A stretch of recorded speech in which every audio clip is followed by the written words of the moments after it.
हा व्हिडिओ आवडला असेल तर या व्हिडिओला लाईक करा, शेअर करा आणि एनडीटीव्ही मराठीच्या चॅनलला सबस्क्राईब करा. कार्यक्रमाच्या सुरुवातीलाच इंट्रोडक्शन सोडून मी एंडिंगकडे का आली असा प्रश्न पडलाय का? त्यामागे एक विशेष कारण आहे. एक मराठीमध्ये एक उत्तम प्रयोग घेऊन येते, त्याचं नाव आहे लाईक आणि सबस्क्राईब. त्याची संपूर्ण टीम आज एनडीटीव्ही मराठीच्या कार्यालयात आलेली आहे. बाप्पांचं त्यांनी दर्शन घेतलेलं आहे. त्यांचा या चित्रपटासंदर्भातला कसा एक्सपिरियन्स होता त्यांच्याशी आपण गप्पा मारणार आहोत. तर सगळ्यात पहिल्यांदा माझा प्रश्न अर्थातच दिग्दर्शकाला असेल. सर, अतिशय भन्नाट प्रयोग आहे. मी टीजर पाहिलाय त्याचा, अजून ट्रेलर बाकी आहे यायचा. आणि टीजर मध्ये अनेक गोष्टींचं म्हणजे सस्पिशियस आहे सगळं. पाहायला गेलं तर अनेक प्रश्न प्रेक्षकांना पडणार आहेत आणि मलाही तसेच अर्थात प्रश्न पडलेले आहेत. काय अनुभव होता आणि काय ही एकंदरीत स्टोरी आहे? अनुभव तर उत्तमच होता. इतके चांगले कलाकार होते, त्यामुळं क्रिएटिव्ह देवाणघेवाण ही अतिशय चांगली झालीच. बाकी सेटवरती मजा मस्ती तुम्ही आता बघत असाल जे आपलं चाललंय बिहाइंड द स्क्रीन, ह्याच्यावर तुम्हाला कल्पना आलीच असेल. त्यामुळं अनुभव तर छानच होता. या कथेमागचा, या सिनेमामागचा विचार म्हणजे मराठीमध्ये काहीतरी वेगळं द्यायचा प्रयत्न हे करायचा होता. मराठीत बराच चांगला सिनेमा बनतोच, पण एक विशिष्ट विषय आहेत ज्याच्यात प्रामुख्यानं तो बनतो. पण तर एक काहीतरी वेगळं द्यायचं. ती जी कक्षा आहे त्या मराठी सिनेमांची ती रुंदावेल असं काहीतरी द्यायचं आणि चोख द्यायचं की जे पाहून लोकांना सुद्धा अभिमान वाटेल की आपल्या भाषेत आपल्याला बघायला मिळालं. ह्या सगळ्या विचाराने हा एक थ्रिलर बनवायचा हे करायचं ठरवलं. ही एक मर्डर मिस्ट्री आहे. आपल्या आसपासचे सगळे घटक ह्याच्यात तुम्हाला दिसतील. जसं सोशल मीडिया अविभाज्य भाग आपल्या आयुष्याचाही आहे, तसंच तो या कथेचाही आहे, या सिनेमाचाही आहे. आणि सगळीच पात्र, सगळेच कलाकार हे सगळे तुमच्या आसपास दिसतील, रोजचे भासतील असेच आहेत. आणि ह्या सगळ्या एकत्र घेऊन त्याच्यात जेव्हा काहीतरी एक विलक्षण घडतं आणि मग ते नाट्य कुठे जातं, काय कसं होतं, या सगळ्याच्या भोवती लिहिलेलं एक थरार नाट्य आहे. गणेशोत्सवाच्या दरम्यानच तुमचा टीजर आलेला आहे. आता तुम्ही एनडीटीव्ही मराठीच्या बाप्पांचं सुद्धा दर्शन घेतलंय. बाप्पाकडे दर्शनानंतर काय मागितलं? बाप्पाला तर बाप्पासमोर कधी उभं असतो तेव्हा आधी तर नतमस्तक होऊन जे काही दिलंय त्याबद्दल एक ग्रॅटिट्यूड असणं हे तर कायमच असतं.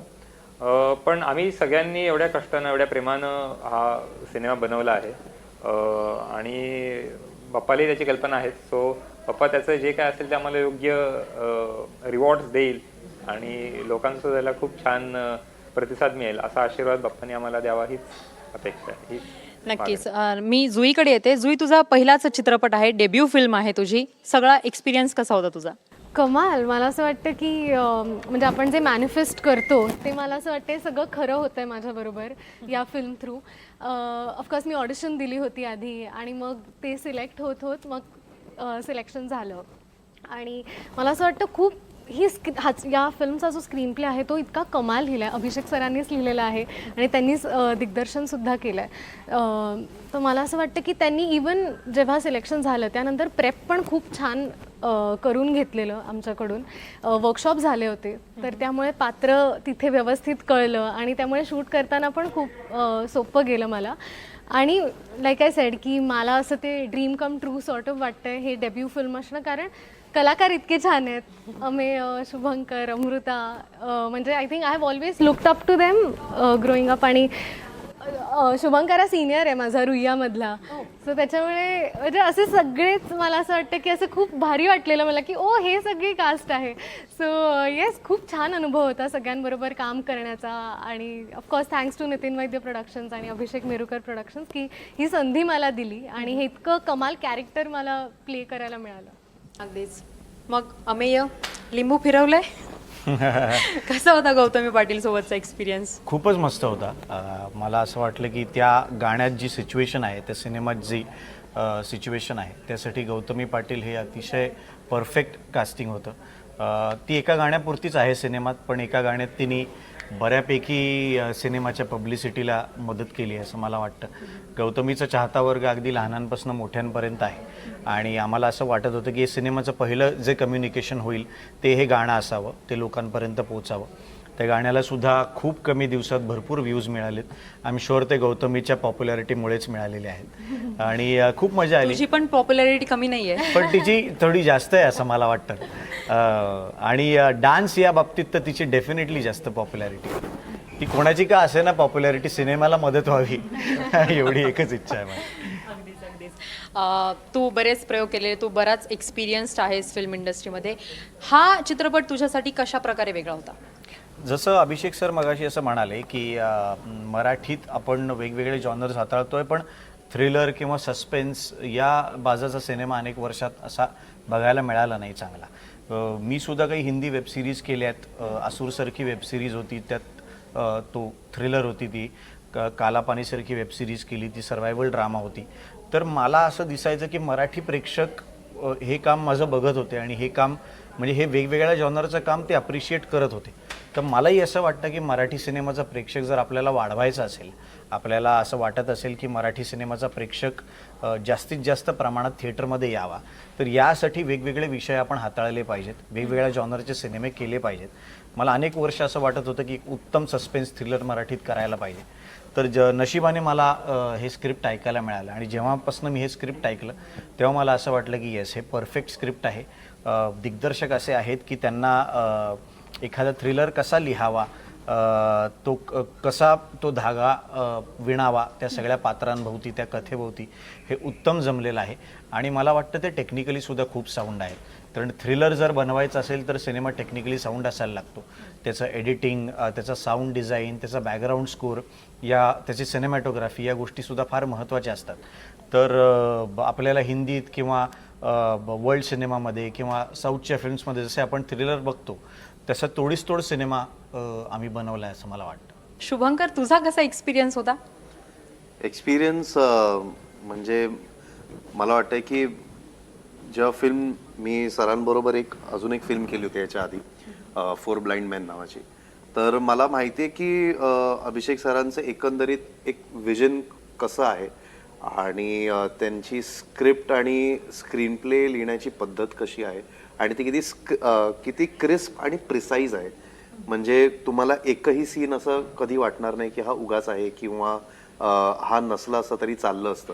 आणि हे त्या फिल्ममध्ये सुद्धा होतं आणि ह्या फिल्ममध्ये सुद्धा, म्हणजे त्याच्याहूनपेक्षा मला ह्या फिल्ममध्ये जास्त जाणवतं. तर हो, कारण की सुरुवातीपासून शेवटपर्यंत तुम्हाला ते एंगेज ठेवतं आणि प्रत्येक कॅरेक्टर ह्यामधलं एक काही ना काहीतरी नवीन गोष्ट घेऊन येत असतं. कारण की एका कॅरेक्टरला धरून किंवा असं ही अख्खी कथा नाही, तर भरपूर कॅरेक्टर्स आहेत, भरपूर ॲक्टर्स आहेत ह्याच्यात आणि त्या सगळ्यांना घेऊन आणि सगळ्यांमध्ये जसं अमय पण म्हणालाय प्रॉपर छान विणली गेली ही स्टोरी. तर हे त्यांचं कौशल्य आहे आणि आय फील त्यांच्याबरोबर काम करताना मला सगळ्यात जास्त का आवडतं, कारण की आपण म्हणतो की आपण ऑपॉर्च्युनिटीसाठी थांबलेलो असतो की कधी मला मिळेल किंवा मी हे केलं पाहिजे किंवा मला असं कधीतरी मिळालं पाहिजे डिरेक्ट करायला किंवा काय.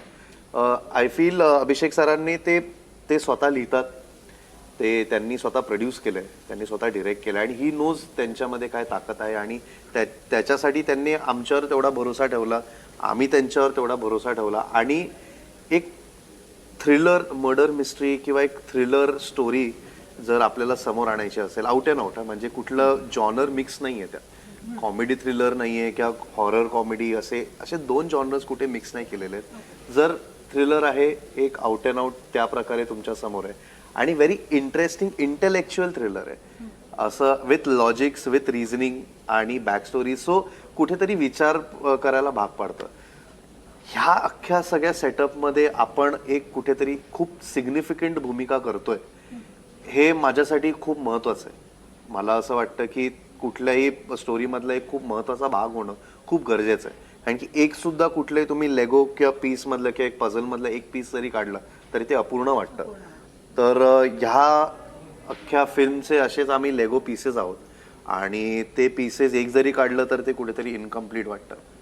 त्यांच्या दिग्दर्शकाच्या स्माईलवरूनच कळतंय की तुम्ही प्रॉपर कॅरेक्टर्स पकडलेले आहेत तुमच्या फिल्ममधले. जुईचं कॅरेक्टर मी टीजरमध्ये बघितलं की जुई अशी एकदम चुलबुली मुलगी दिसते. तर जुई, तुझ्या कॅरेक्टरबद्दल काय सांगशील? Yes, like you sed, blogger आहे ती आणि खुशी नाव आहे तिचं. सो आय थिंक त्याच्यावरूनच अंदाज येतो की अशीच हॅपी गो लकी आहे आणि खूप एनर्जेटिक आणि तू प्रत्यक्षातही तशीच दिसतेस. हो आहे. तेच त्यांनी पकडलेलं आहे. सुरुवात आहे ना करिअरची.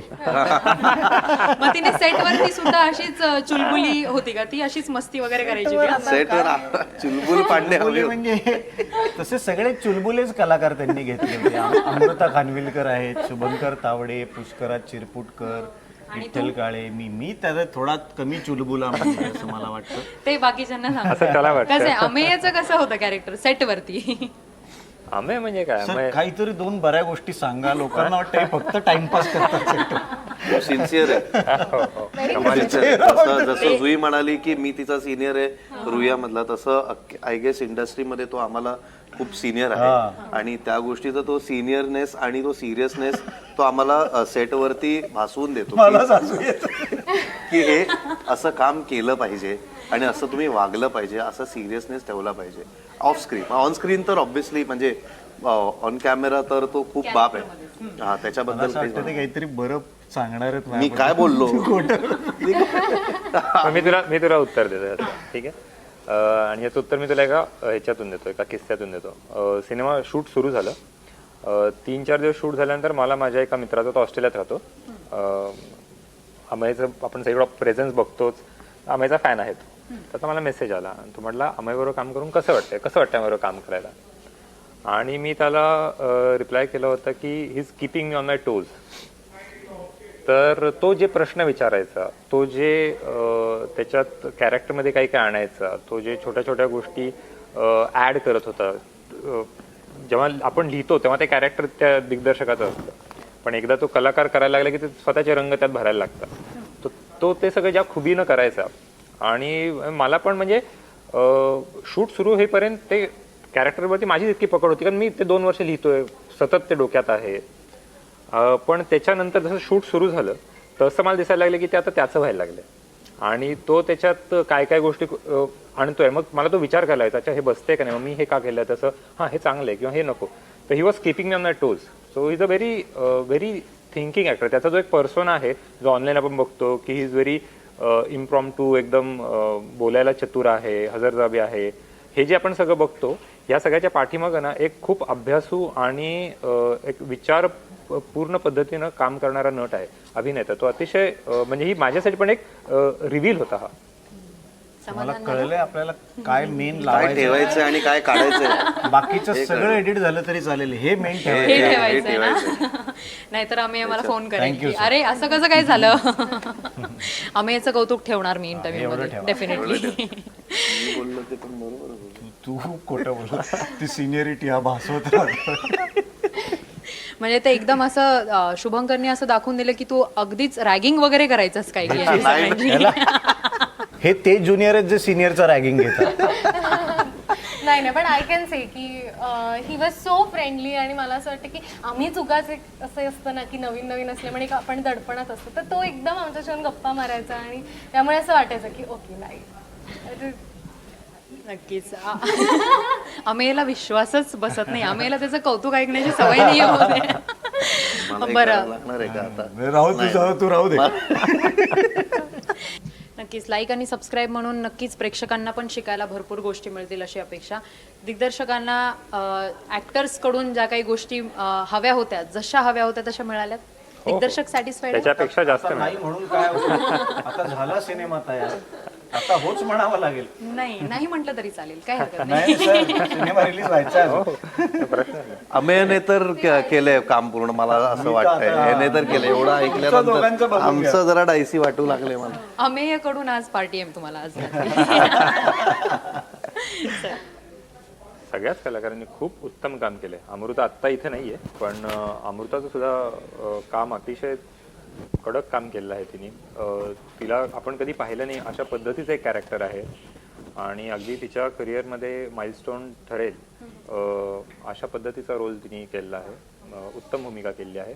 आणि इथं असलेल्या सगळ्यांनी सुद्धा, म्हणजे मी बोललोच ऑलरेडी, शुभंकर पूर्वीही काम केलं आहे मी, त्याची ह्या सिनेमात पुन्हा निवड करणं, that itself is an endorsement की मला त्याचं काम किती आवडतं. अमयबद्दल मी बोललो.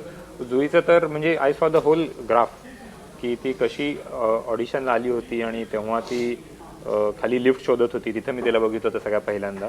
मी जुईबद्दल पण एक किस्सा सांगतो. सो जुई जेव्हा तेव्हा मी तिला पाठमोरं बघितलं होतं की ती शोधत होती. मला लिफ्ट कुठे माहित होती. मग मी गेलो आणि माझा वर गेलो. मला माहित नव्हती ही ह्याच्यासाठी आली. नंतर मला कळलं, मी आज जाताना तो असिस्टंट डायरेक्टर बाहेर आला आणि तो म्हटला ती मुलगी शोधते. मी त्याला सांगितलं तिकडं कोणतरी होती बघ. मग तो तिकडे गेला वगैरे वगैरे. वर गेलो मी बसलो. तोवर मी त्याला समोरून पाहिलं नव्हतं. मी बसलो आतमध्ये आणि तेव्हा आधी कोणाची तरी ऑडिशन चालली होती आणि नंतर थोड्यानी ही आत आली. जशी ती आत आली आणि माझ्यासमोर बसली ना, मी माझ्या बायकोला SMS केला, व्हॉट्सॲप मेसेज केला होता की आय थिंक आय फाउंड खुशी.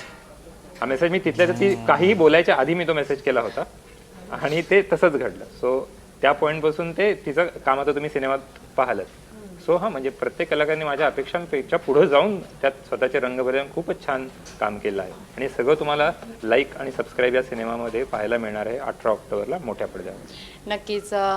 धन्यवाद, तुम्ही NDTV मराठीच्या कार्यालयात आलात आणि गप्पा मारल्यात आणि तुमचे एक्सपिरियन्सेस शेअर केले त्याबद्दल. NDTV मराठीच्या सगळ्या टीमकडून तुमच्या सिनेमासाठी आणि तुम्हाला खूप खूप शुभेच्छा. थँक्यू, धन्यवाद. थँक्यू.